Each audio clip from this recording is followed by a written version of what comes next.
Kimberly Crail is a wise woman, herbalist, and educator who came from Wall Street to the weeds. Casey's mission is to teach folks how to heal themselves using whole plants and foods as medicine. You can heal yourself with simple and inexpensive methods, foods, and herbs. And now, here's the host of Weeds of Wisdom, Kimberly Crail.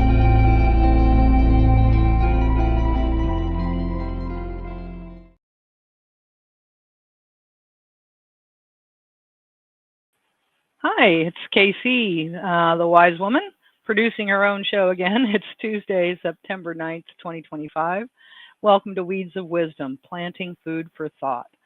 So I'm an herbalist, and herbalist is kind of a limiting term. It's really more like it's herbal medicine and beyond, because I really emphasize the connection with spirit and aligning with the divine, and then using mind medicines and a beautiful dance of joy with the body for healing. So it's much more than taking just this plant for that problem.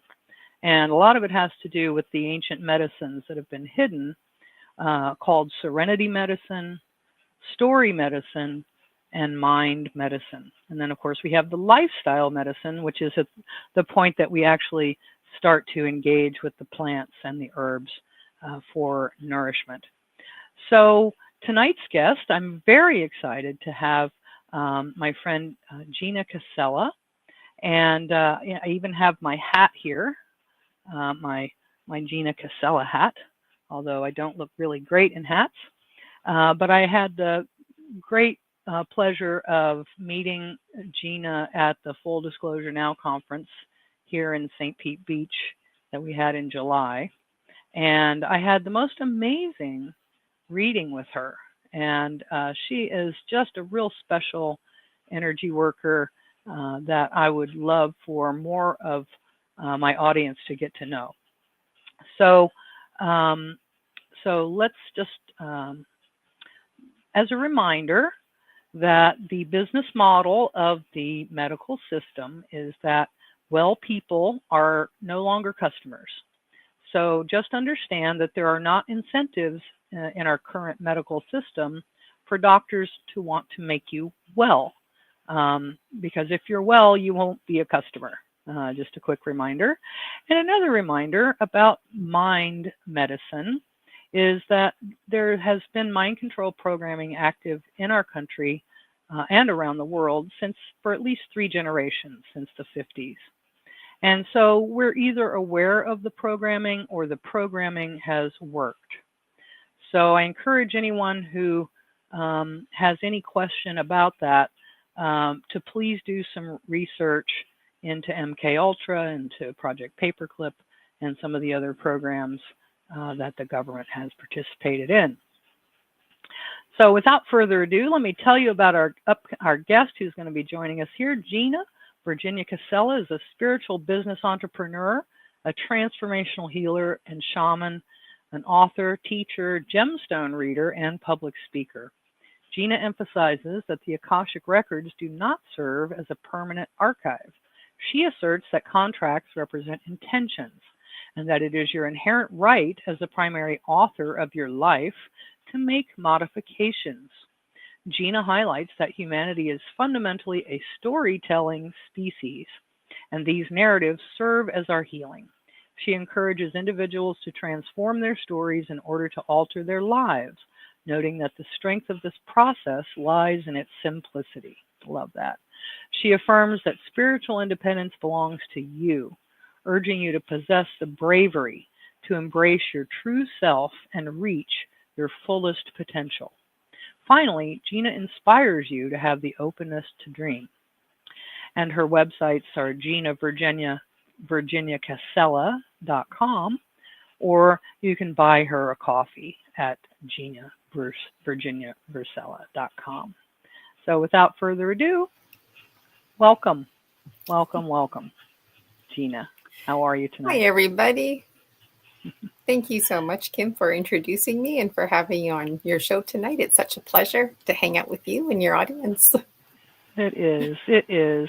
And I was really so moved by the reading that you gave me, and it was such a very different, um, I don't know, different way of working than I had experienced. And I've done a lot of tarot and a lot of people that worked with crystals and so on, but yours was just a completely different modality that I just found beautiful. So maybe just to start out as a first-time guest, give the viewers a little sense of, your story, where you are, where you grew up, how you got into this particular kind of work as a foundation. Right. So I was born and raised in Timmins, Ontario, Canada. That's northeastern Ontario, good old snowy, blowy climate. And I would spend a lot of time outdoors. Since my early childhood, I always had spiritual experiences. It was very natural, felt very normal. And as I got older, it wasn't cute anymore. And so it was confusing. And I was raised Roman Catholic. And so it was okay to talk about things like Santa Claus and Christmas angels and even this business of the Virgin Mary. But to talk about, elves in the garden, like it was okay before, but now it's not okay. And then it's confusing because there's Tinkerbell, and then you see cartoons and, Lucky Charms. So in my child mind, I took the cartoon world. That's how vulnerable children are. I took the cartoon world for granted. And I saw that as a reflection of different realities and multi-dimensions. And like I said, when I was a small child, I would just eat dandelions. And I don't know why I knew this. I just had a connection with nature, and I knew what to eat and what not to eat. And I remember my mother getting very upset with me and stuff because I would bring mushrooms to her because I thought this was so exciting, and I was fascinated by nature because there was like no mushrooms, and then it would rain, and all of a sudden there's mushrooms and worms everywhere. And my mom was afraid that I would eat them. And it just seemed like there was a problem, is what I'm trying to communicate. It seemed like there was a problem with spiritualism, a problem with something that came so natural and normal to me, and something that brought me joy. It was like I had friends and community just in this backyard in Timmins, Ontario, Canada. And then when I was in grade 2, I was sleeping, and when I woke up from my dream, I woke up to the sound of 2 angels coming out of my wall. And this absolutely traumatized me. I ended up in the special education classroom because I was clearly disconnected. I required glasses, my vision and hearing flip-flopped. And so I learned pretty quick not to talk about that experience. It wasn't cute anymore. Now this thing with angels happened. It started a trend of me waking up in the middle of the night, and life goes on. And like I said, I ended up in the special education classroom. So I become a public school teacher, and I also graduated with an honors degree in English literature. And I end up reaching a point in my life where it's too much burnout. It's fear-based scarcity mindset. I didn't realize all these themes going on in my life. I grew up feeling like I wasn't intelligent because the special education connection, the confusion with my spirituality, telling people something and people telling me like it's not true. Like, I think I know what I experienced. And all of these connections come together. And finally, in 2021, I actually have a severe panic attack. And for the first time ever, it's like I feel this sensation like somebody's literally sitting on my chest. And even when I'm standing, it's like I'm horizontal. I can feel the pressure this way. And this is my dragon, to make a long story short. So back when I was 7, there was this trauma because the two angels coming out of the wall. And so age 7 Gina in some other dimension is connecting with me in this dimension. And so are these other aspects of myself. And it's all rooted in this coming together and this confusion. And why are things like spiritualism scary? And so I had all this stuff going on. And then I started facing my fears because I was scared of spirit. And I felt very uncomfortable with my energy for the first time because before I had the severe panic attack, I was part of these meditation groups and I couldn't actually feel my body. I would kind of feel energy around me and I didn't really know what was going on, but that was a huge red flag. I know this now, but I didn't know it at the time. Huge red flag because my mind, body, spirit was numb. I was disconnected. I was checked out. Hence the severe panic attack. And so my voice in particular has not been the same since. And that was a real tough one for me. If I ever took anything for granted, it was my voice. I taught a lot of PE, gym, indoors, outdoors. I don't need a microphone, and these days I would need a microphone, definitely. And my energy level, just not having it like I used to have it. And so I got really interested in energy work and chakras and clearing. And also I was scared of spirit, like I was saying. And so I fell down the rabbit hole and it got me into controlled remote viewing with Lynn Buchanan and Alberto Villoldo's energy healing medicine. And we would go on guided journeys learning about Jaguar, and everybody would talk about these beautiful stories about this rainbow bridge and transformations they were having. And I actually felt really upset because my spiritual experiences when I was a little kid seemed to be light and fluffy, but then there were these other scary things that were happening, and I would have scary dreams, but they weren't nightmares. They were insights into other realities. And so my aspects from other dimensions were reaching out to me, and it was a big coming together. The Gnome King in particular, I've got all kinds of storylines that go back time primordial. Lots of past lives of me just being an elemental. And one of the first languages is just breathing and air and motion. And this is very powerful story medicine because our sovereignty, the land, and even like my own body, the biological one known as Gina, this piece of land makes noises. And those noises are sacred, from crying to being excited to having sex to somebody giving childbirth to noises we make when we go to the bathroom. All of those noises are sacred.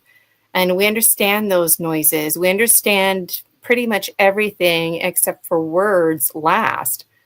And what's interesting is my dreams were connecting with story medicine and energy work. And all of this was boiling down to language and the power of the mind, the rules of the mind, and the biology of belief. And so what I learned is I needed to incorporate ceremony into my life. I couldn't just manifest things or have a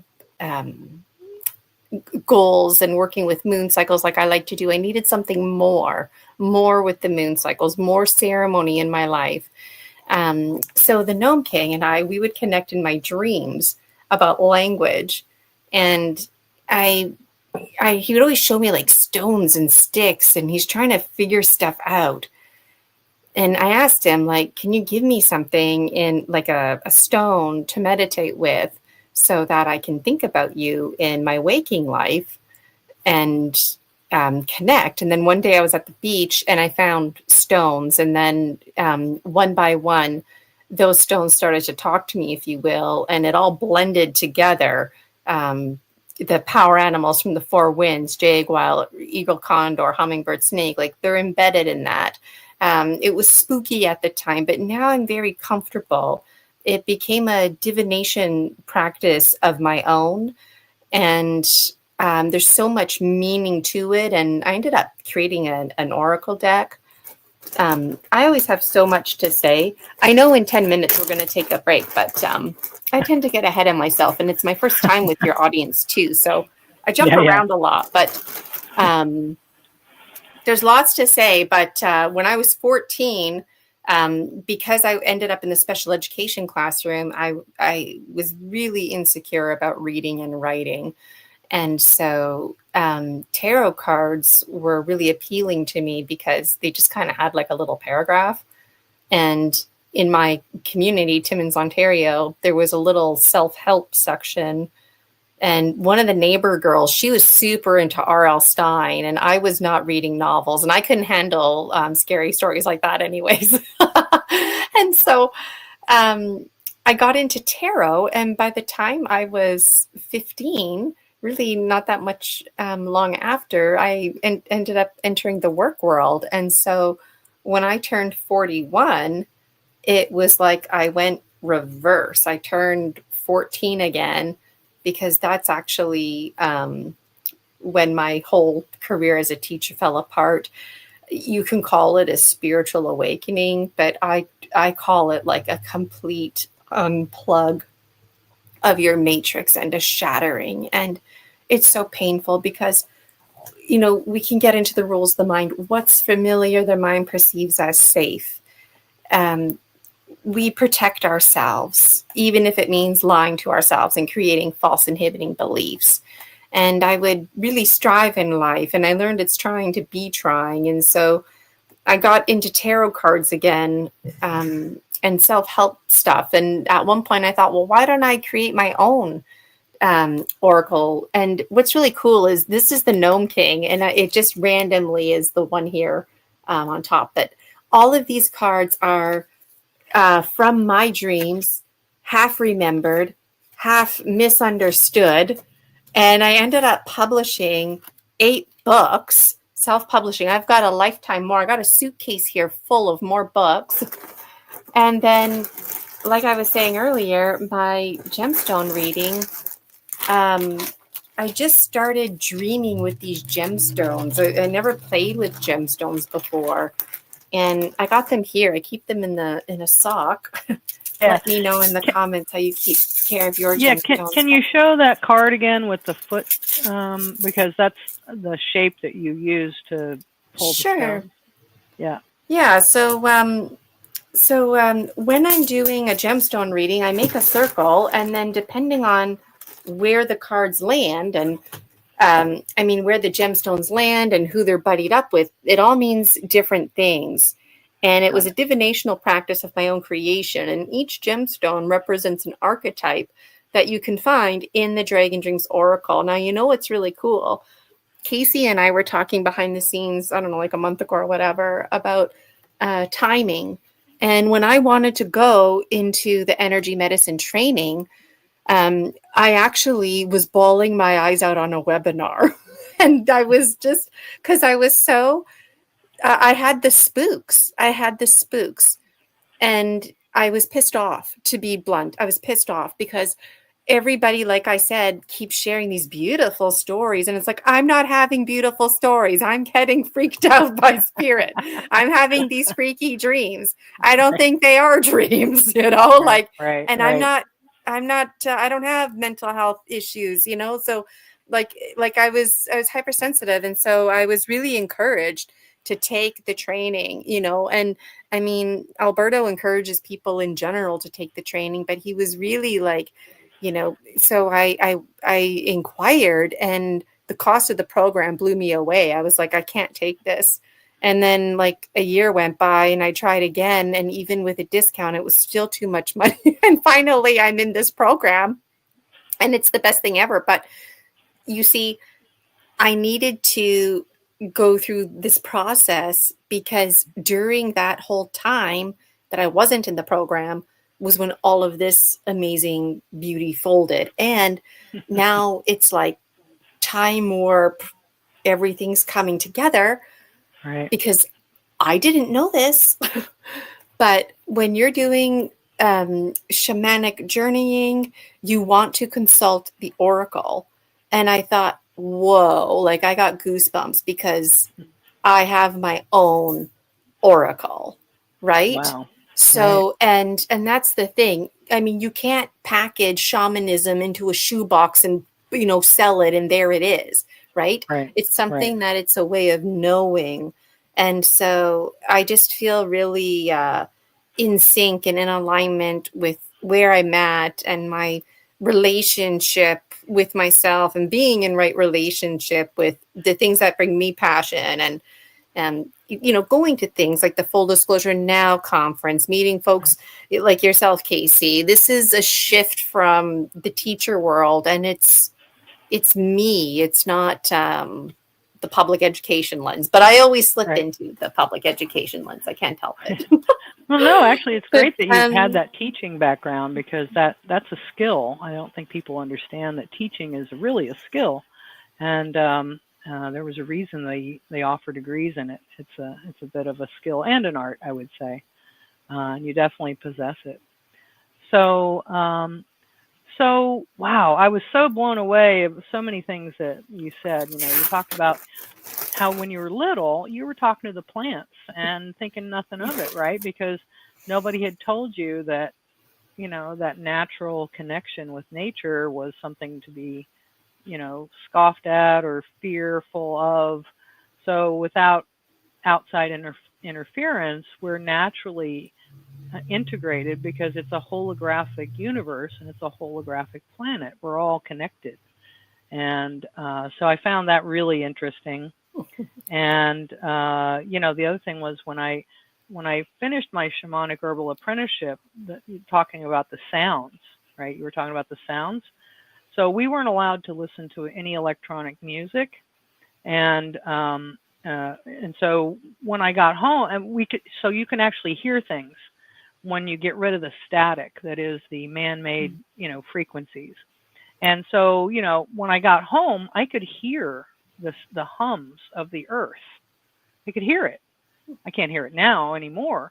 But yes, we clearly, without being interfered with, have this ability to interface directly with nature because that's what we're designed to do.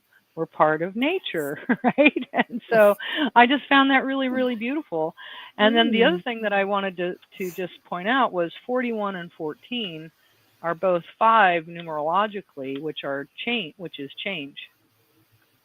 5 is the change. So I found that very interesting that was your shattering transformation points on both ends, that those were 5 is for you. So fascinating background. Yeah, I'd love to hear more about that because when I think of 5 plus 5, I get 10, and then 1 plus 0 is 1. And so then I never know. Like, do you just leave it at the 5? And, and are you talking about the I Ching? I wasn't clear on that. No, I was just talking about numerology, what the number 5, because I am a 555. So that's all 3 of my numbers. I forget how you figure it out, with your life number and your soul number or something, mission number. It's all about change, which you're right. We hate change. We absolutely abhor change because it doesn't feel safe. And so, it's not surprising to me that that must have been a horrible experience being put sort of on the short bus, so to speak, because you're crazy. And, you just had this beautiful, I guess it was a beautiful experience with the angels. That's the thing. You see, Casey, like the angels, it really scared me. Like the ontological imperative. What are they doing coming out of my wall and in the middle of the night, Okay. So Gotcha. So that was a little off-putting for you. I gotcha. Yes. I gotcha. Absolutely. Yeah, right. Okay. So that really freaked you out. So wow. All right. Well, let's when we come back from the break, we're going to talk more about how you were able to actually integrate, because it feels like you've integrated those various pieces and have now have peace with that. So we're going to take a quick break here, and then when we come back, we're going to hear how Gina accomplished that and how she can help you as well. So we'll be right back here in just a second.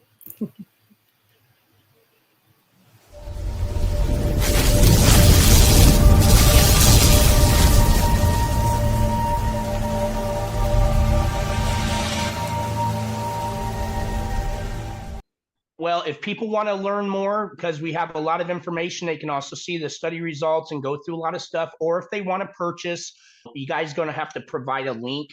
Yeah. Now, there's no membership fees. There's no obligation. This is not an MLM.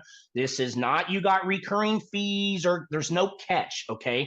People are going to sign up, give up their name and their email, and make their password. They accept the terms and conditions, and they go right through. And that's the way it works. So you don't have to buy every month or none of that kind of stuff. The Onyx Network presents a health and wellness spiritually based brand of hemp-derived CBD products made by Hopewell Farm in Harrogate, Tennessee. We apply our Cathara energy work with all of our plants and products. Our products made in small batches with only 2 ingredients of pure hemp, full spectrum crude oil, and coconut-derived MCT oil. Third-party lab tested for potency and legal THC levels with 6 strengths of 1 ounce oil to choose from. Know what you're buying and get what you pay for from Hopewell Farm. Applied directly to a specific area, Hopewell Farm topical salve in 1 ounce and ½ ounce sizes made with pure hemp crude oil, comfrey extract, and all natural ingredients. Find the Hopewell Farm link and coupon code on the Onyx Network website at onyxnetwork.com. That's onyxnetwork.com. Hi, welcome back to Weeds of Wisdom. And my guest tonight is Gina Virginia Casella, and she's an amazing energy worker. And she's been telling us about her experiences so far in life. But before we go further, I wanted to just show folks about the masterpiece, the commercial that ran. So I'm in my about to finish my second 120-day trial. And look, I don't sell products. I'm not really a big product endorser, but I will say that this has been proven to remove a lot of the nastiness in the various injections and in the air, and to actually stop people from emitting Bluetooth signals. So you might be interested in giving this a shot. It's inexpensive, and if you'd like to save 10%, you can use this link here. So I just wanted to bring that to your attention. And so let's get back to Gina here. I can't wait to hear how the integration happened. Okay, so the integration, it sounds like this magical, beautiful thing, but you know what? It was such a hard thing. And something that I learned about snake energy is that when you're shedding your skin, you want it to shed off one nice, clean tube. And folks like myself, it's all like tethered, right? And the snake skin, it gets so thick. And what's familiar, the mind perceives as safe, but we get so irritable in there. It's too tight. We're constricted, literally. And if you're familiar with snakes in real life, I like working with metaphors. And snakes in real life, when their snake skins are getting thick, it goes right over their eyes, and literally they can't see. So that's very reflective of us. Our whole perspective gets shifted and off, and we get stuck. And then this is where we get into jaguar energy. And these are my territories, if you will. Snake to jaguar. People are stuck in the mind. And this is my gemstone reading. It's a circle, and snake is in the bottom. And right here in this corner, there's so much insight that one gemstone reading provides. A lot of folks are stuck in their minds, and it's like a roller coaster or a wheel, if you will. And when you're here, it's hard to get up, right? So this is where jaguar comes into play. And when you're dealing with jaguar energy, you're dealing with something that's beyond the physical. So just to rewind, snake is your physical, but when that's not enough and you need stronger intervention, you need to get into things like mind reprogramming. And I never heard of mind reprogramming. I heard of hypnotherapy before, but I didn't realize the power of it and how you can reprogram your mind literally under hypnosis through rapid eye movement. If you have a fear of flying, for example, then that's what I would ask you. When was the first time you had a fear of flying? And you would take me right back to when you had that fear, and we would identify and smash this false inhibiting belief.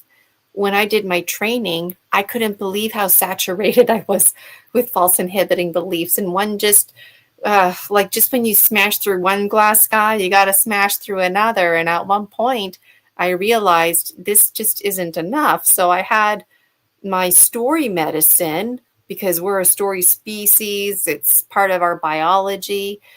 It's important because we feel validated. A lot of us get stuck in our story medicine. It can become toxic and we don't realize it. And we don't even, our determination tends to keep us stagnant instead of encouraging growth.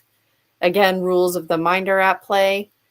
So it's nice to have talk therapy and the story medicine.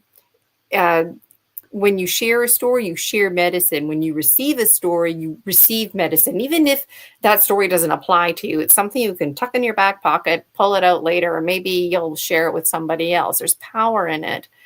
But we weave through these cycles of healing and knowing. So talk therapy is very important. But when that's not enough and you're literally trying and things just aren't working out, like trying to lose weight, for example, it's because it's not working out because you have a false inhibiting belief. And basically, it's never going to work out because the rules of the mind cancel each other out. Your mind's number one job is to protect you, even if it means telling you lies and making up false inhibiting beliefs. And when you have a root cause, a blueprint is like a stain, and it's just there all the time, and it's never ever going to go away until you can identify the blueprint. And what ends up happening is we learn that people actually don't have a fear of flying. People don't have a problem with weight. People don't have a problem with anything. They have a problem with not feeling safe, and they create ailments to protect themselves. And that really blew me away in my training. That's how powerful your mind is, that we cause ourselves damage. So when these aren't enough, it could mean that you need shamanic intervention. Right. So if anybody out there is dismissing mind reprogramming, it's because you actually need a shaman. You can come and see me. You have an invasive entity, an intrusive entity, like a ghost, a spirit that is, and you know what? It's not like in the movies. It's a thought form. It's a thing that's a thought that's thought a lot with a lot of emotion, and particularly the ones that are thought by many people with lots of emotions. It actually creates an energetic entity, and that I call them thought forms. And that's exactly what happens. And I've been working with Kathy O'Brien for the last couple of years now to better understand how to help people deprogram, because we've all been programmed. You know, it's a sliding scale, you know, for generations, as I said at the beginning. You know, we've been marinating in mind control. It's called advertising and the television, tell a vision. And with our programming, with our programs, you know, we really need to have real eyes, see with real eyes what really is going on. And that's why I said in the beginning, you're either aware of the mind control programming or you're in it. And so I think that your words are incredibly powerful, because I think that so many of us have been, you know, fooled into thinking that mind control, oh, that's a conspiracy theory, silly, that they stopped doing that in the 70s after the church hearings. And that's just not the case. And I also want to second your recommendation about the story medicine. So this is the 7 medicines or the 6 steps of healing that I suggest people use to guide their choices. And I never tell them what to choose, but so many times today, it's very hard to figure out what to do, right? Who to trust, who to listen to, right? So the very first step is to do nothing at all and get still. And that's serenity medicine, get into that peaceful place. And then is the story medicine, collecting that information, right? What is their story? And diagnosis is a story, but you don't need the diagnosis to heal. But to your point, what story has been given to you about what's happened to you? And then how do you can rewrite that story. You can think about how you would rather have the story read, right? You're not stuck as a victim in, thinking out this story. And that's where the engaging of the energy, that next step, and using the mind medicine, which is the most powerful because we know about the placebo effect, right? And then we nourish and tonify. And those are the 4 medicines that are always 100% safe. And they always build health. So I found it quite fascinating that you talked about story medicine as being kind of pivotal in terms of our earth walk. So please continue. I'm very fascinated. Yes, thank you so much for that, Casey. And story medicine is part of ceremony, and we require ceremony. We have our 5% conscious mind, and then there's the 95% subconscious mind, right? That we don't even have access to unless we're in the REM state or something like that. You see a hypnotherapist or in your dreams, right? And so we require ceremony. We need to incorporate a form of play. So it's incorporating all of the senses, as many senses as you can appeal. We demand our logical minds a beginning, a middle, and an end. Well, the 95% of us doesn't work like that, the subconscious, right? And so our subconscious mind is desperately trying to work with us. So on a conscious level, we can provide these shoe boxes, if you will, that the conscious mind can start filling up. So it's kind of like the subconscious mind has a bunch of cake batter and doesn't know what to do with it. And if you can present like muffin tins and banana trays, then okay, it can start navigating those waters with you. And so the point I'm trying to make here is that when you get to learn the rules of the mind and really honor the biological species we are, that can never be equated to an artificial intelligence. And if you're like myself, you were raised in Canada, Western America, when you start bridging the East and the West and these modalities and ways of knowing, there's so much opportunity for healing that I wasn't aware of. And the power is always in its simplicity. And there's a lot of things Casey said that got me excited because the Akashic records. I remember a handful of years ago when I was solidifying my little business slogan, I was talking about false inhibiting beliefs and rewriting your story.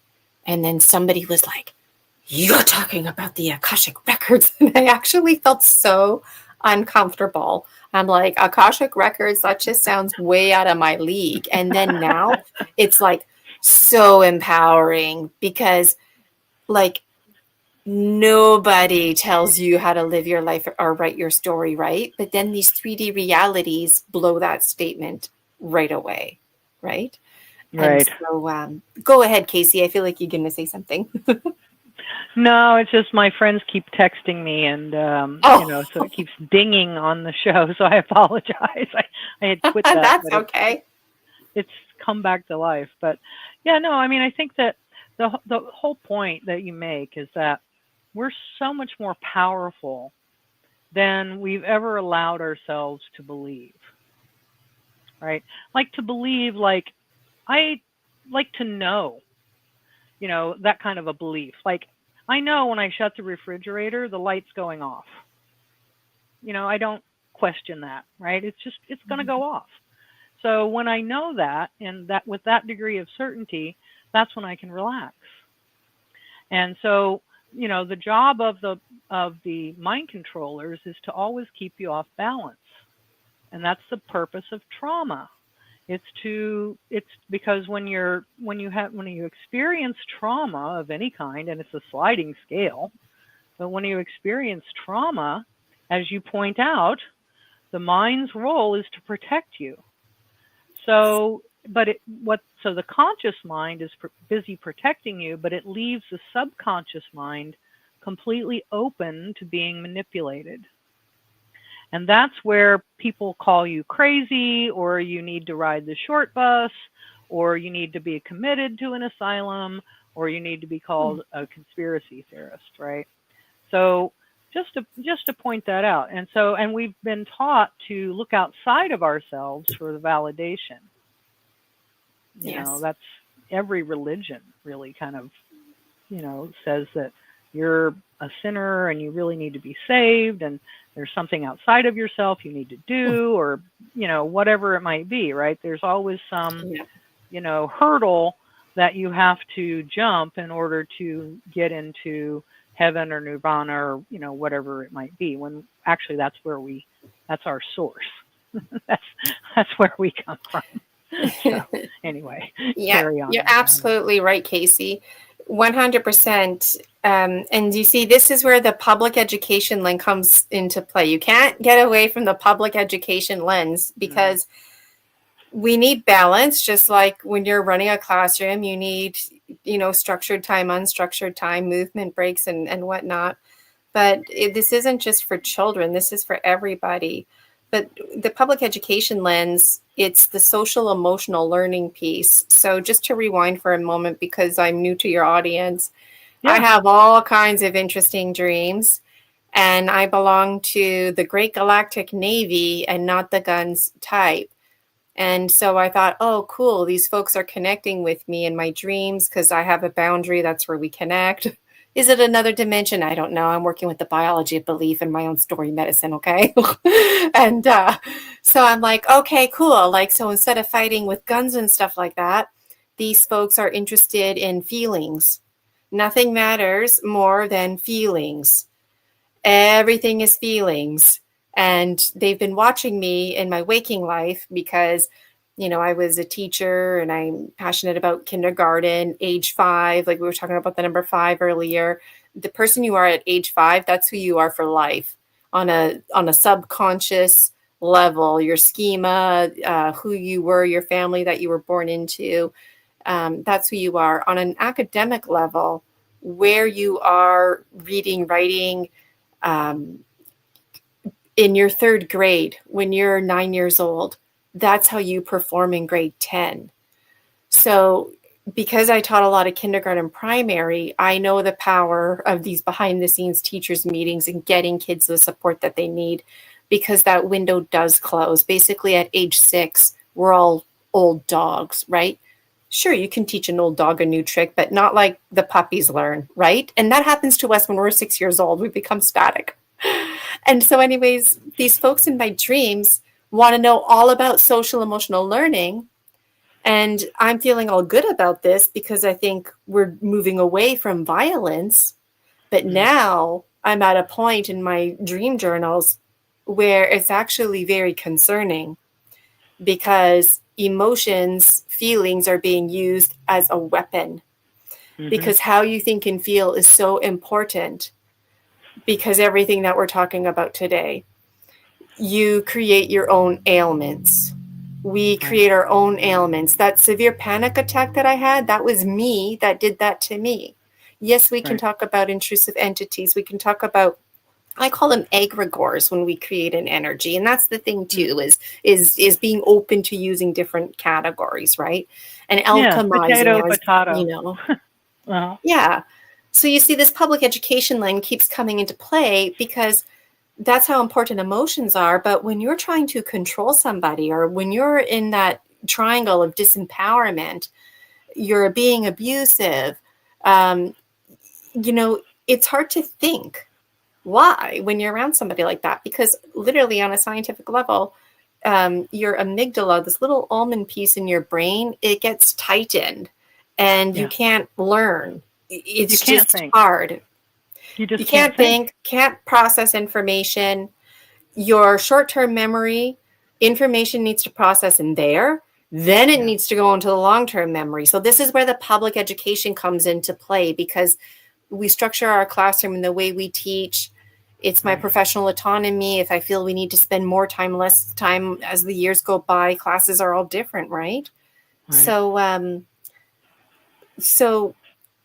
if you don't have a social emotional climate, epigenetics, there's the punchline. I was brain farting it out. Epigenetics matters, because if you don't have the right environment, the social emotional climate, then you're really not setting yourself up for success. And you know what? It takes 10,000 hours to be an expert at anything.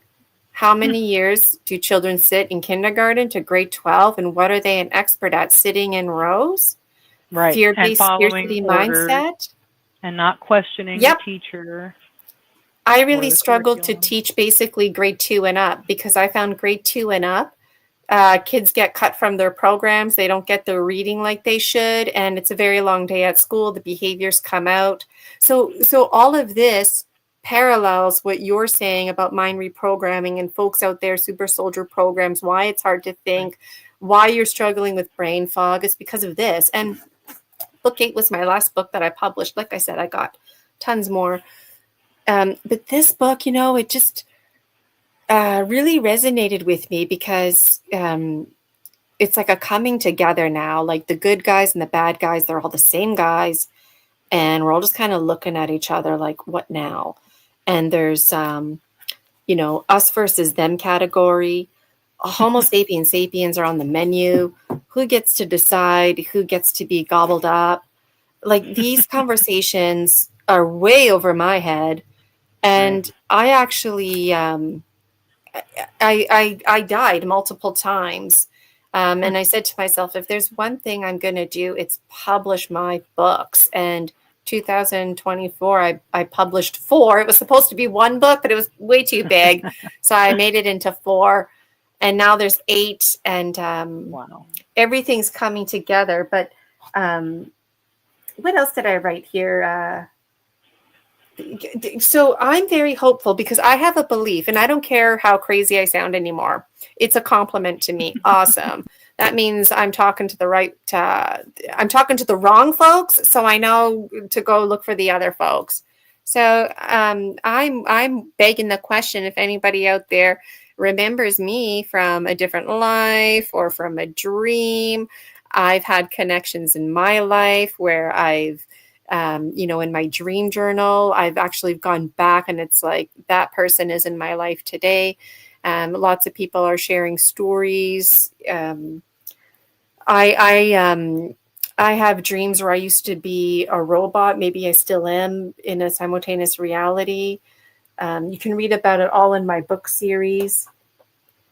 But we're so powerful. Our minds are the most powerful thing. And when I think about the biology of belief and how we can make ourselves sick and how we can make ourselves heal, and how the power of epigenetics, we can make each other sick, we can make each other heal.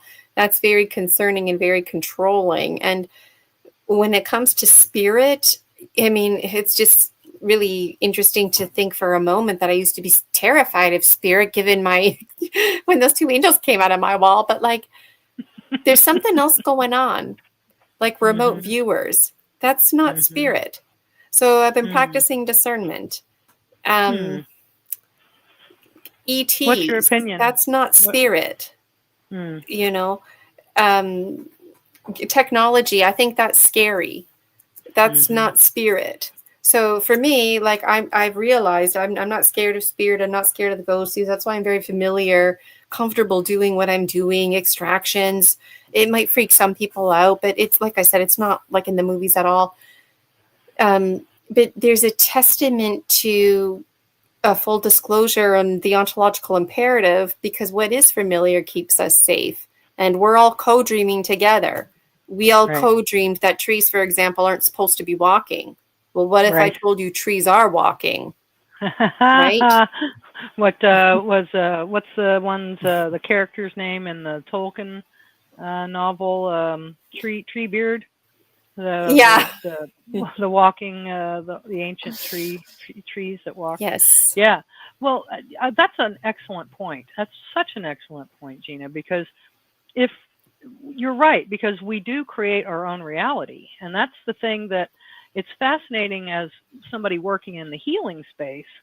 You know, a lot of times, it's you can do all you want to the body, and if they haven't healed the mind and spirit aspect, it's not going to respond to whatever it should have responded to.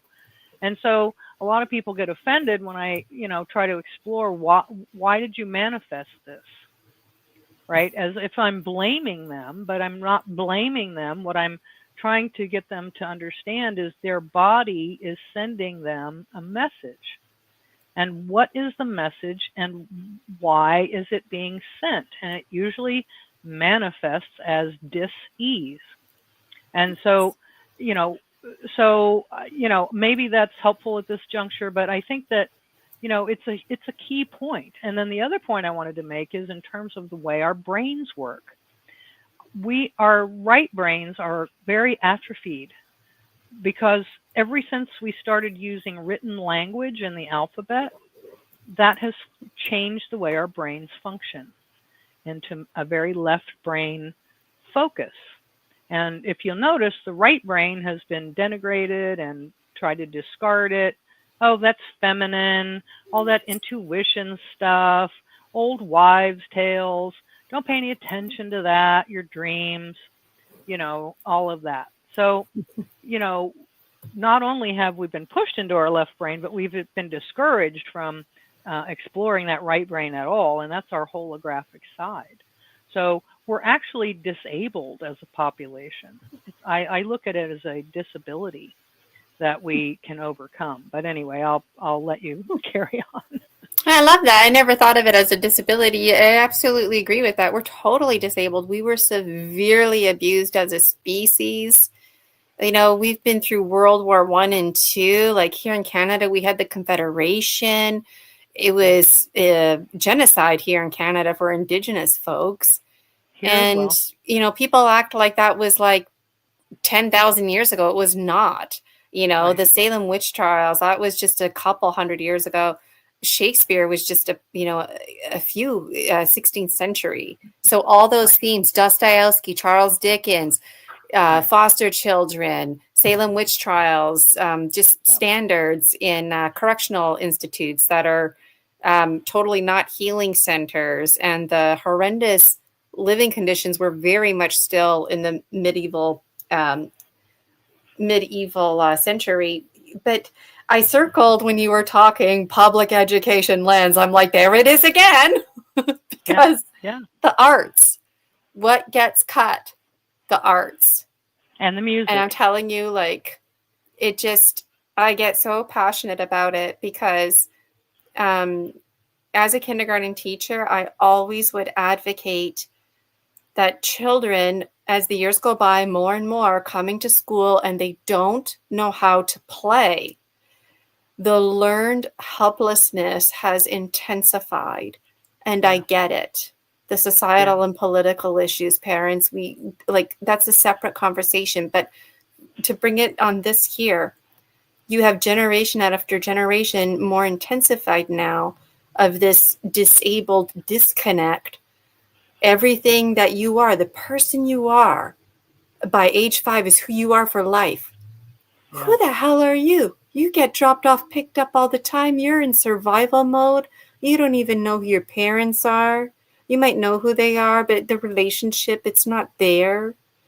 The primary caregiver, like the teacher, that's the thing. Teachers are not primary caregivers. And a lot of teachers are job sharing these days. So you end up having children who are very sad, very depressed, lacking in confidence. They don't want to participate because they they're scared. They're scared to move. It's too awkward. So as a kindergarten teacher, it brings me so much joy. You know, you just go in the gym and the kids, they run in their circle. And I transform the classroom into, I'm like Farmer Casella, and I transform them into apple seeds, and I plant them and grow them. And it's just so much fun, right? And we just, hand puppets and everything, just random, spontaneous. But I see that being lost. And then this translates into a lack of creativity. And, when you're having a really poor customer service experience, you might get frustrated, right? But you really have to take a step back and say to yourself, this person on the phone is lacking in life skills training experience. This is what their education has looked like. They're in fear-based scarcity mode. Like I was working when I was 15. A lot of people, they don't have their first job until they're in their mid-20s. The only life experience you have is your practicum. So anyways, I'm just ranting now, but the arts always gets cut first, and it's always music. And that's when students are thriving, doing songs with actions. Love it. Right.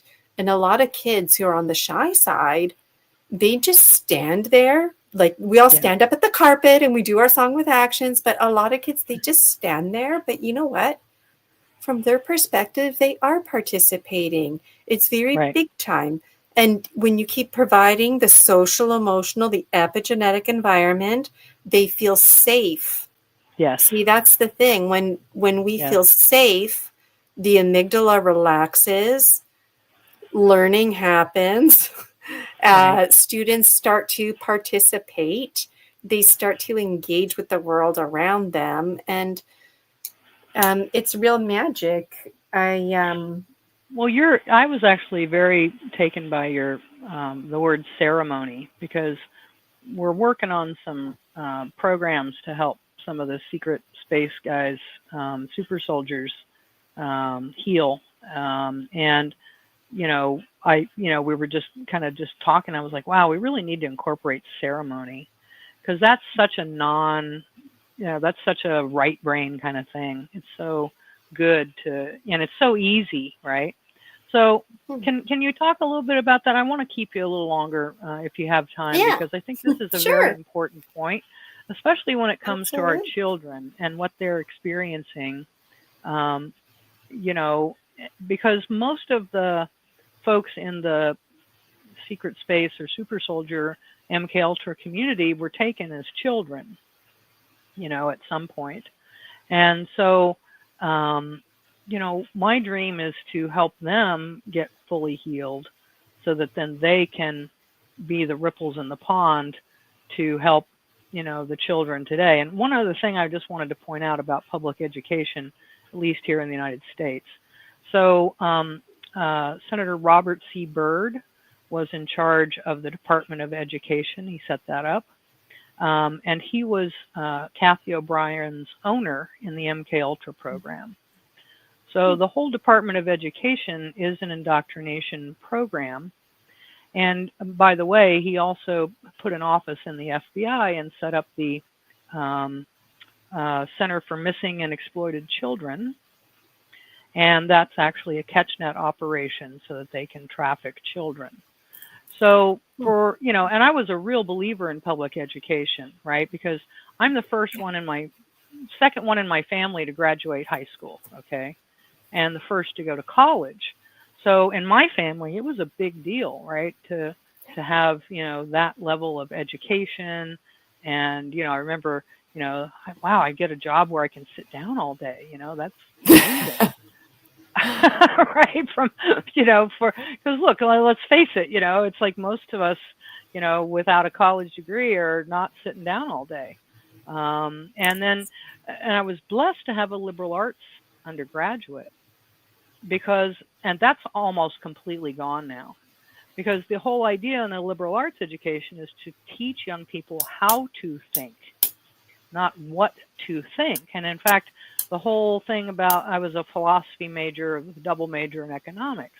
And philosophy is a lot about logic and argument and reasoning and, And one of the big things we used to do would be to take the opposite view of what we actually held and then argue for that perspective. Because what it does is when you step into another person's shoes or, their perspective, you actually learn a lot. And so, I come from the left, that was where I spent most of my life. Because my family was, we drove trucks, right? And we didn't have college degrees and we weren't wealthy, and all the Republicans were wealthy, right? So we were all Democrats and Teamsters and, that sort of thing. And just another little aside, after 3 generations, all of your attitudes, beliefs, and behaviors are programmed into you. It's called becoming autogenic.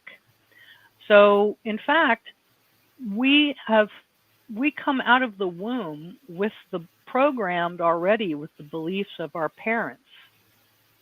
And then we get on our own conveyor belt of mind control as we go through our lives.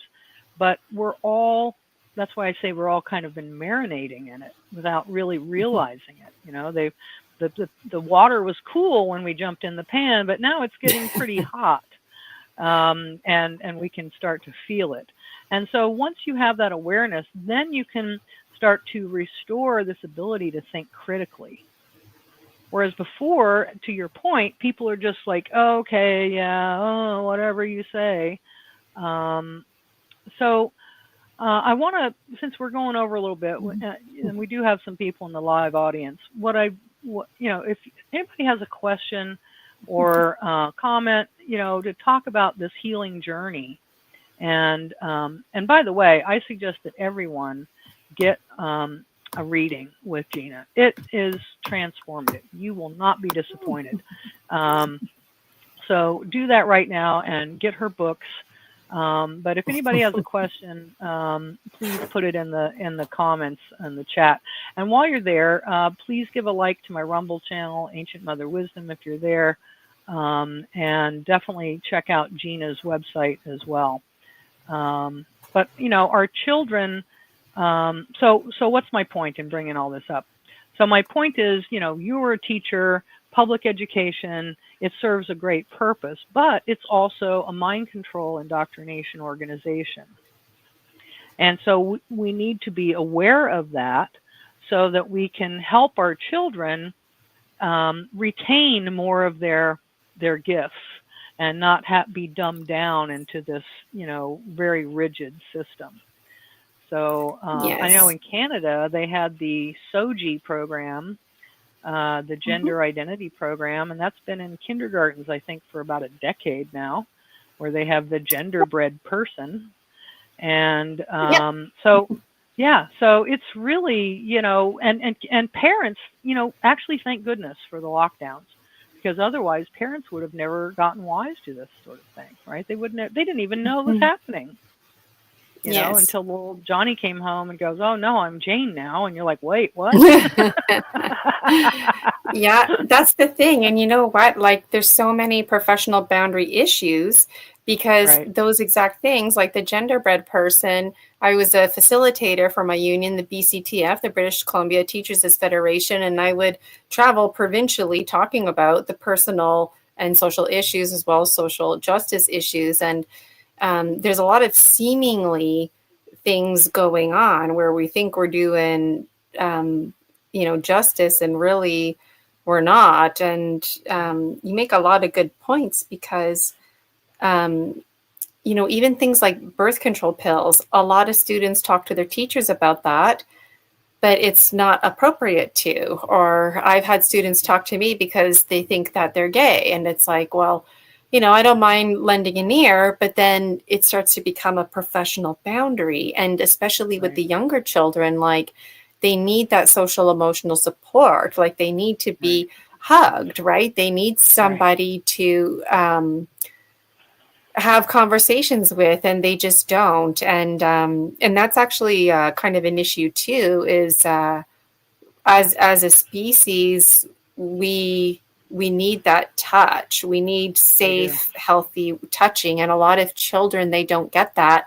And a lot of Right. babies are born cesarean because, oh, the doctor's going to be done their shift soon, so you got to get out of the womb now. And then Right, they right. don't get that culture and bacteria connection. And so we lose so much. And, when you were talking about perspective earlier, that's the eagle condor medicine. So coming back to the story species and bringing it back to the soldier clientele that you help. So we want to weave between the details, and we want to zoom in on the details, and we want to zoom out on the greater themes. Right. Argue the details don't matter. They just drive us to the greater themes. Any story is never actually about the story. The story is just the plot to get you to Right. those bigger themes. But now Good point. here's where duality comes into play, and I'm hypocritical because what isn't. Because if it wasn't for those details, we wouldn't get to those programs. And so we wouldn't get to those bigger themes. And so when it comes to programs and the subconscious mind, we need to get to the details. We need to get to that blueprint. And so if there's somebody out Right. there who has any kind of trauma, for example, if you experienced trauma when you were 7 years old, then right here today as an adult, there's a part of you that is very much like a 7-year-old. Yeah. And I see that in a lot of adults. I see a lot of adults are like 3 to 5 years old. There's a lot of adults that are like 7, 8 years old, maybe 9 years old. Because the childhood ages, like in age 43 and 44, not a big difference, but age 3 and age 4, very different. And there's a lot of men who are like 14-year-olds, and that's because that's where their blueprint is. And so going back to language, we have a body language. And when you get more in tune with energy work and this kind of stuff, social emotional learning, you start to read people like a book. And a lot of folks out there who are empathetic, they just pick up on stuff even from their infancy years that they don't even understand, but they take it all in, and then they start to build their own foundation. Right. I was hitting so many brick walls in my life that I actually started to think that I was evil. I really did. I thought I must have been some tyrant in some past life, and now in It's your karma. to have all these experiences, but those thoughts led me to, was part of my book series. Right. And it's part of me becoming unmade. You see, because there's so many storylines. There's endless storylines here, okay? But so I specialize in the life between lives, right? So when you folks Right. want to come down here to planet Earth, it's me who hooks you up. I don't really know all the ins and outs, but I get your Akashic record started for you. It's an intention. It's an intention because nobody can predict anything. Right. All that matters is the present moment, the now, including in the life between lives. So we would shoot you off. Okay, have a nice life. See you when you come back. And people would come back. And it's like, what is going on? So I started to do detective work. Then I would go undercover. And basically, I became very evil. I became everything that I hated because I insisted that evil was an illusion and that it was mental illness and that it's not fair to call somebody evil because nobody, even the most evil person, right? Yeah. Nobody is born like that. And going back to epigenetics and everything that we said, you, me, every single one of us out there has the power to literally lose our minds and go insane and go fucking ape shit. We also all have the power to be self-regulated and to be an educated citizen, where we have a good head on our shoulders, where we're in right relationship with each other and the land, and we have our sovereignty. So what are we doing? And when you were talking about education earlier, and how it's framed to control us, I just keep thinking about Charles Dickens and Dostoevsky because, nobody ever said it, but I always picked up on a very strong theme that public education was basically an extension of public orphanages, because there were so many children without homes that it was business. So Right. adults would rally up the children and sell them. So lots of brothers and sisters were separated because people only wanted one. Right. And you were allowed to have feelings, and girls had expectations to fill, and boys basically worked on the farm. And so we assigned like these gender roles and whatnot, right? Right. People were also abused. But also, like, Oliver Twist comes to mind, the movie. I haven't watched it in a long time. That children were in survival mode, and so they were stealing, right? And so they started to have children gangs, essentially. And it was in the best interest of the adults, in my opinion, to educate the children, except they didn't do it in this loving, self-regulated place. They instilled the fear response, the scarcity response. They instilled all of that fear programming instead of the, because here's the truth of the matter. There is only a source, an endless source, a stream of well-being coming from source. There is no stream of evil coming from source. In my opinion, the evil, the demons, the Satan, all that stuff is, and actually, if you look at the word sin in Latin, it means without.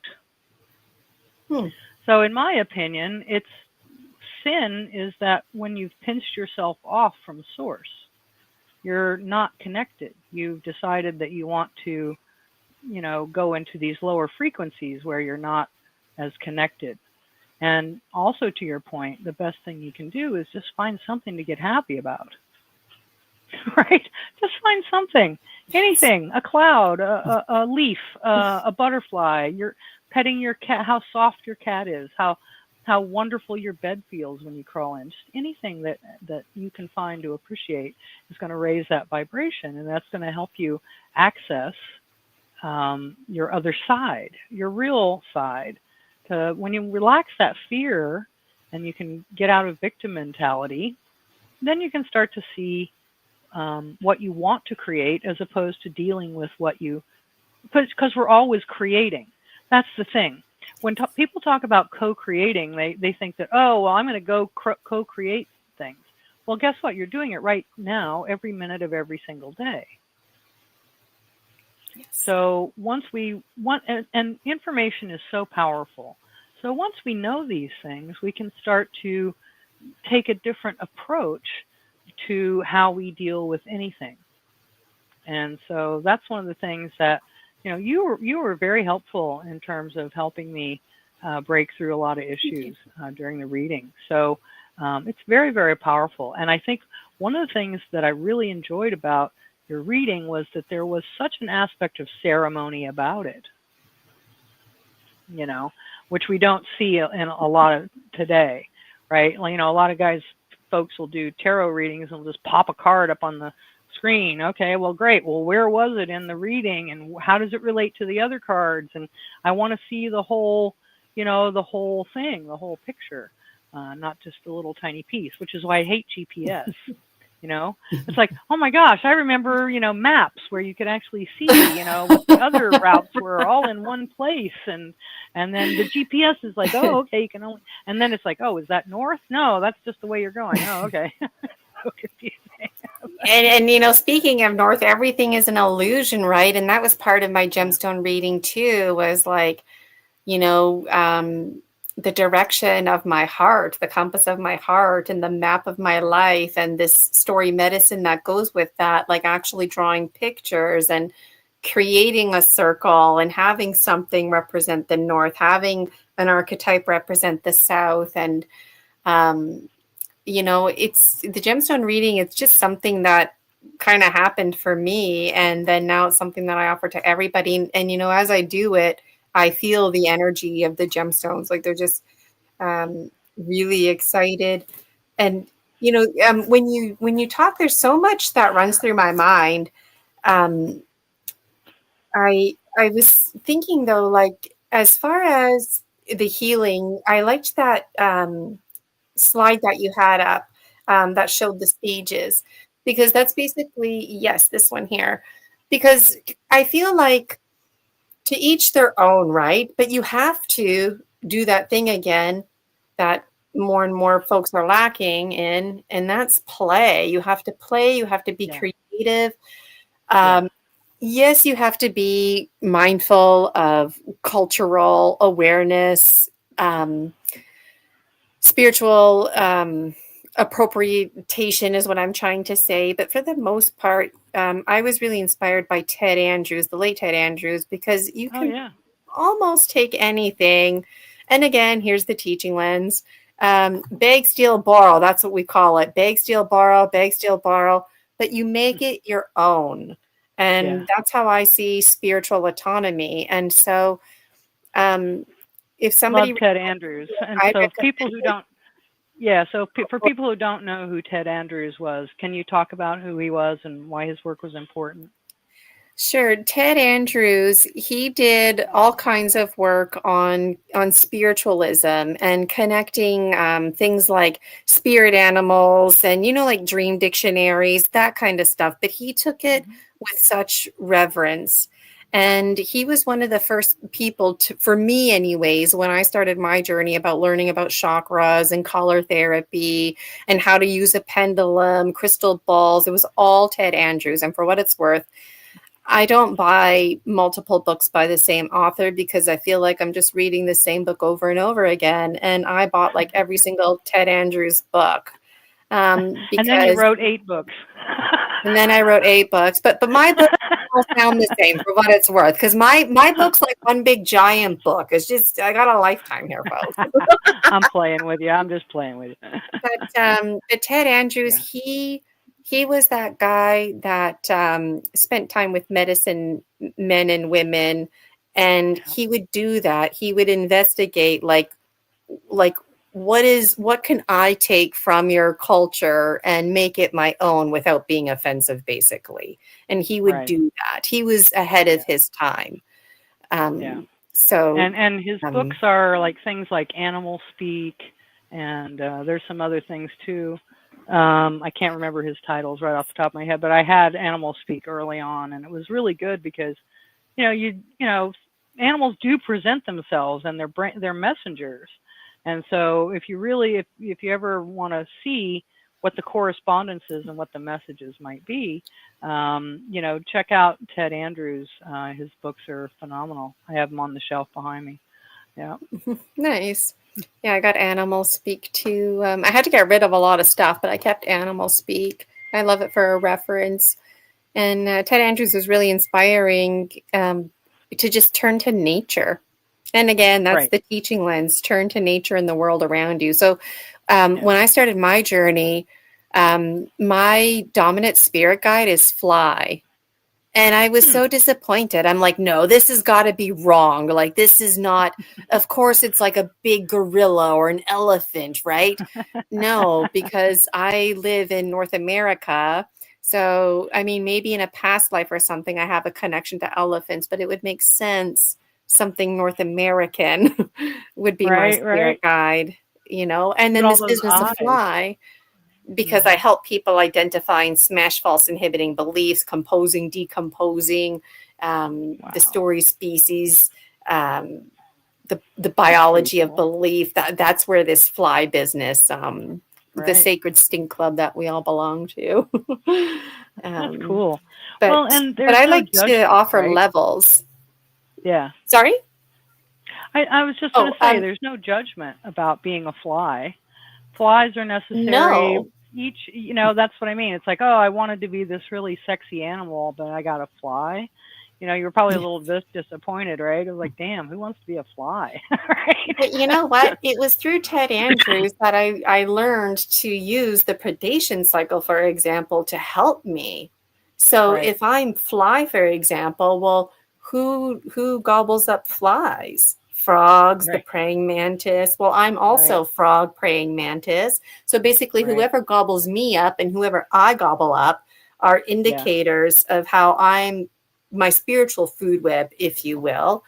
But using the frog, for example, it's in the best interest of the frog to protect me, the fly, because Right. someday the frog will eat me. So the frog, even though I might be scared of the frog's actually there for me. And so Right. in see, now we bridge this spiritual realm with the waking life and the dream life, because if there's somebody out there who their dominant spirit guide is frog, then you're probably somebody that might intimidate me a little bit, and I might not understand Right. why, but that might be why, because you gobble me up in a different reality, right? It's scary. Yeah. But also you protect me and you are there for me. And it's kind of like a rabbit meeting a wolf and the wolf helping the rabbit out kind of situation. Right. So we all have dominant spirit guides, because we have spirit guides all the time, are shifting and changing. Yeah. So, and I was raised Roman Catholic, and so I thought it was wrong. I always thought, see, this business of spirituality being wrong. Why? Because I'm not doing it Roman Catholic. I'm doing something different, you know? Right. So, well, you know, here's an interesting point about the Roman Catholic Church that I find quite interesting. They, you know, the Virgin Mary, the Mother Mary, is considered very sacred in the Catholic Church. And before the Catholic Church got started, it was most people worshipped the Mother, the Great Mother, and they, in fact, but the Romans all went Christian, so they wanted to get rid of these pagans, and so, but they could not get the people to give her up. So that's when she morphed into the Mother Mary. And many people, at least many Catholics that I know, seem to have a much stronger relationship with her than they would even to, you know, the Jesus figure of the Trinity. But carry on. I always felt a close connection to the Virgin Mary, the Mother Mary. Those were always interchangeable for me growing up. And because I was raised to believe that Jesus's mother is your mother too. That was the communication.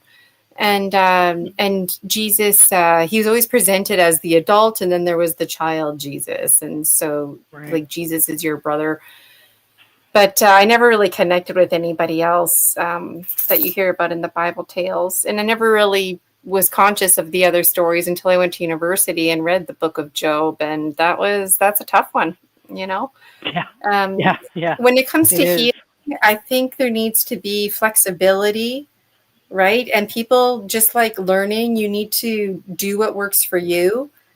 But how do you know what works for you when you don't do anything? And so it's a lifestyle. So we all need to have a toolkit, right? And so anybody who has had trauma, like there's having a bad day, and then there's like a traumatic experience, and trauma only takes 1 second to happen and your life has changed forever.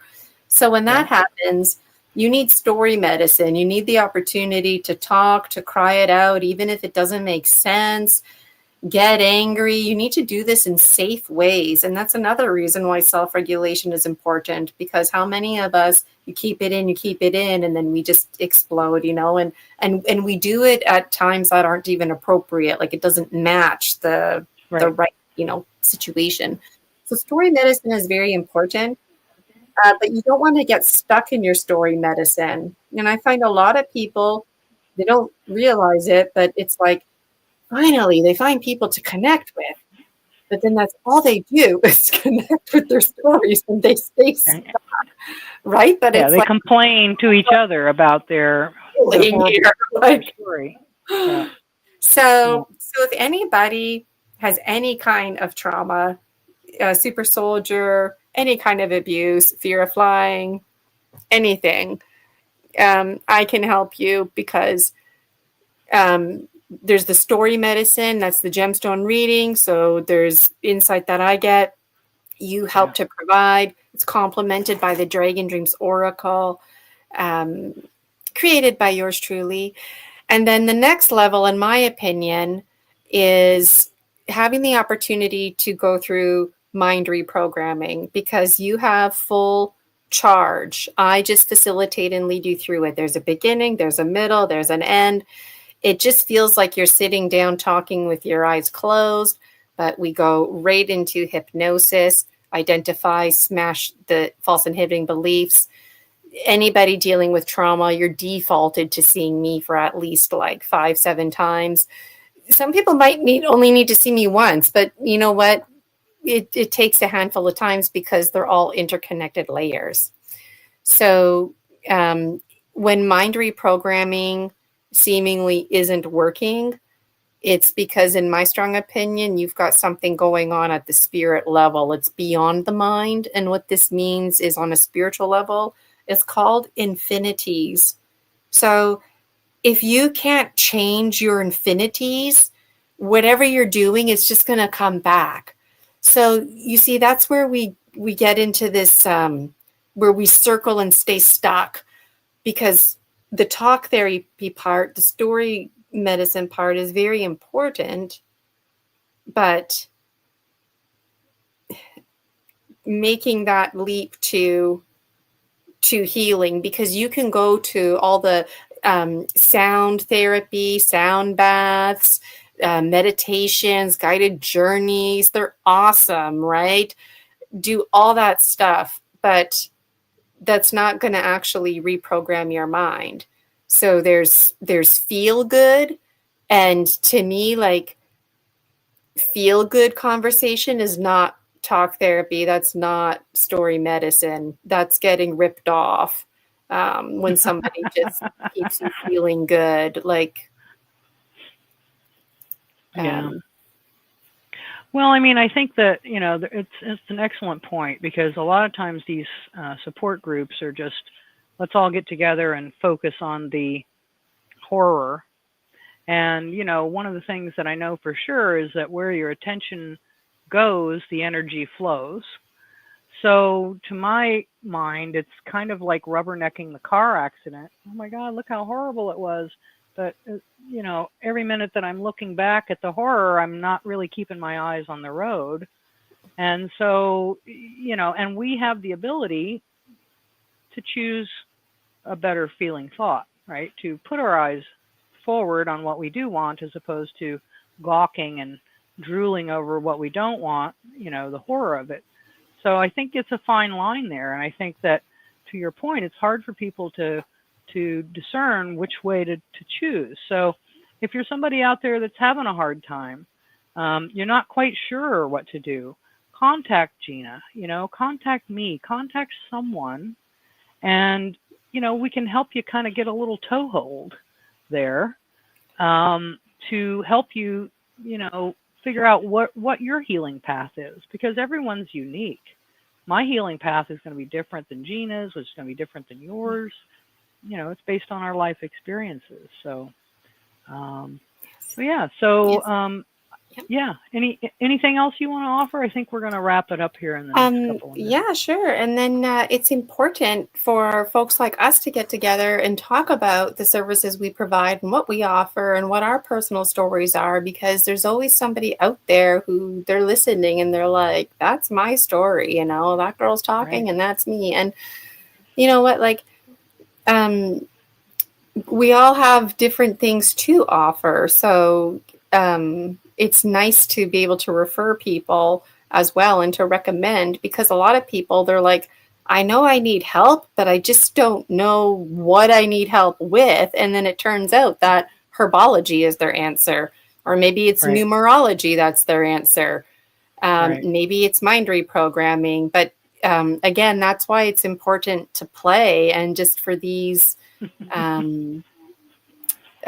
practices to be part of your lifestyle, everyday lifestyle, connecting with the elementals, connecting with yourself, feeling safe.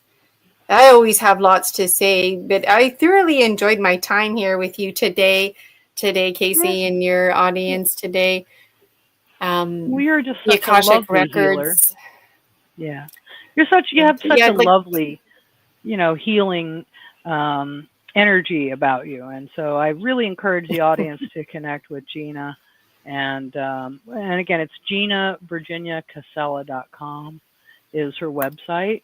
And yeah, I just encourage you, because you feel like a soothing balm in a wound, right? It's like, and I think that's really the first step, is when we can relax a little bit. We have to get a little bit relaxed so we can, enter into this journey within. So I encourage you to Yes. contact Gina. And Thank you for so that. thank you so much for joining us tonight.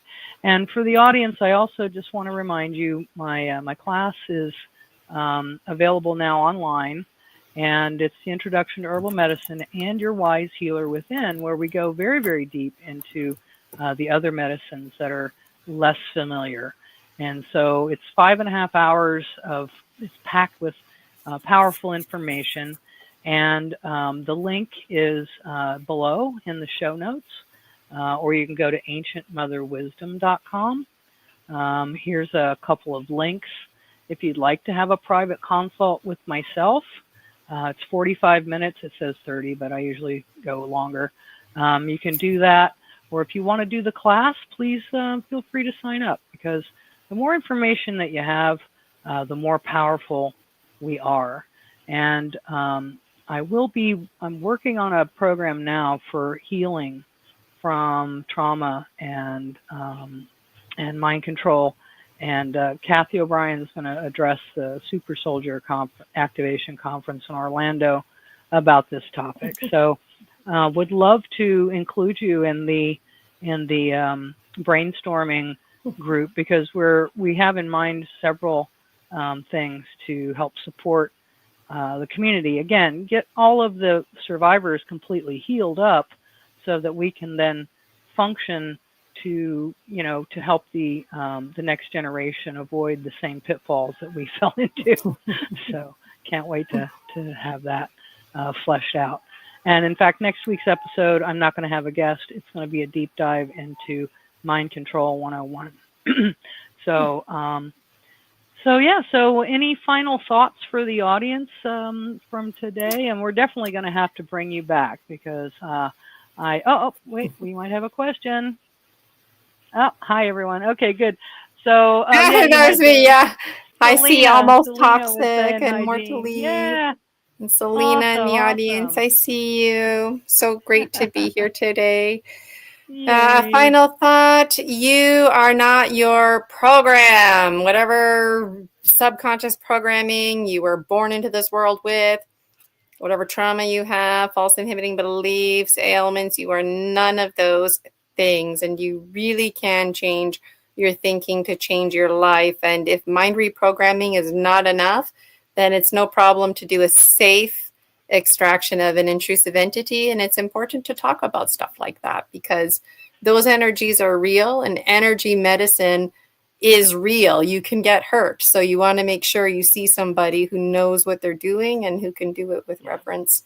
And I thank you so much today. I really enjoyed my time with you. And I would love to be part of your behind the scenes planning. I've always have lots to contribute. Love that. Love that. Thank you so much, Gina. It's been a real pleasure. And so until next week, I wish everyone green blessings and good night. Thank you. Bye for now.